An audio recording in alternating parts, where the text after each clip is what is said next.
గోదావరి నది ఉపనదులు, కృష్ణా నది ఉపనదులకు సంబంధించిన ఆల్రెడీ నిర్మాణంలో ఉన్న ప్రాజెక్టులు కానీ, నిర్మించడానికి ప్రతిపాదించిన ప్రాజెక్టులు కానీ, ఇప్పుడు ఉన్న ప్రాజెక్టుల నిర్వహణలో ఉన్న అంశాలను కానీ అన్నింటినీ వాళ్ళ ముందల ప్రస్తావనకు వస్తాయి.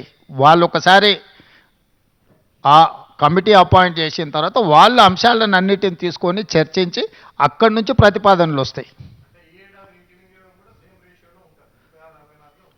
ఈ ఏడాది మళ్ళేడాది కాదు, ఇప్పుడు ఆ అధికారులు వచ్చిన తర్వాత వాళ్ళ మీద చర్చ జరుగుతుంది.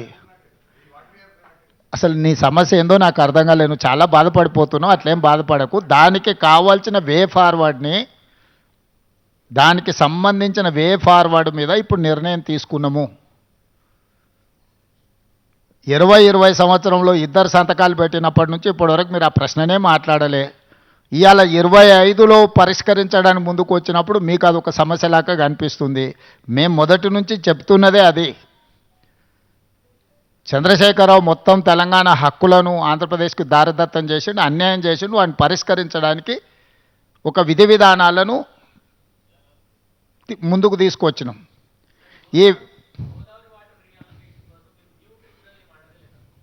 అసలు ఈ 4 అంశాలు మాత్రమే ప్రస్తావనకు వచ్చినాయి. 4 అంశాల మీద నిర్ణయం తీసుకున్నాం. మిగతా అన్ని అధికారుల కమిటీ నిర్ణయించిన తర్వాత అక్కడ ఇవన్నీ మీరు చెప్పే విషయాలు, లేవనెత్తుతున్న విషయాలన్నీ అక్కడ ప్రస్తావిస్తాం.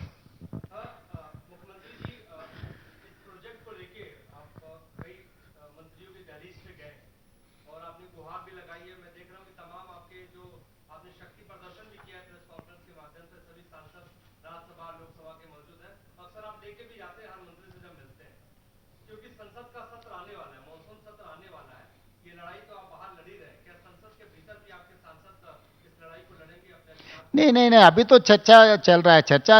चर्चा में हम हैं, हम तो लड़ाई के बाद कहाँ से आएंगे. चर्चा में अगर सुझाव नहीं निकला तो हम लड़ाई के लिए सोचेंगे. सड़क से लेकर संसद तक हम सब कुछ तैयार करके रखा है. आप खुद बोल रहे हैं, पूरा माहौल देखा है ना, सो सब कुछ तैयार है.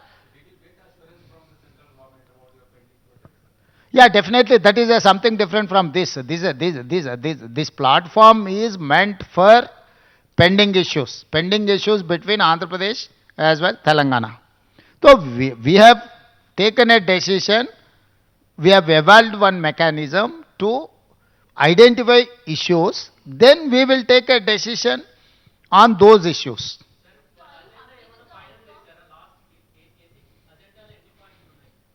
అజెండాలో ఎన్ని పాయింట్లు ఉన్నాయో నిన్న మీకు ఇచ్చిండ్రు.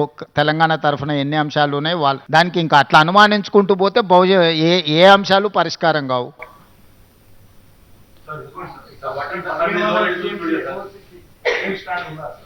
ఏమైందే నీకు? ఈ రోజు జరిగింది ఇదే. నువ్వు ఏందేందో కొత్త కనుక్కొని వచ్చి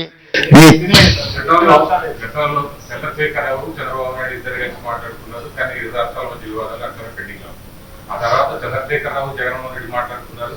ఆ విషయాలు ఇప్పుడు రేవంత్ రెడ్డి చంద్రబాబు నాయుడు మాట్లాడుకోవడం ద్వారా 2 రాష్ట్రాల జల వివాదాలు సుదీర్ఘకాలంగా విభజన జరిగిన తర్వాత కూడా అలానే ఉన్నాయి. వాటికి కొంత పరిష్కారం.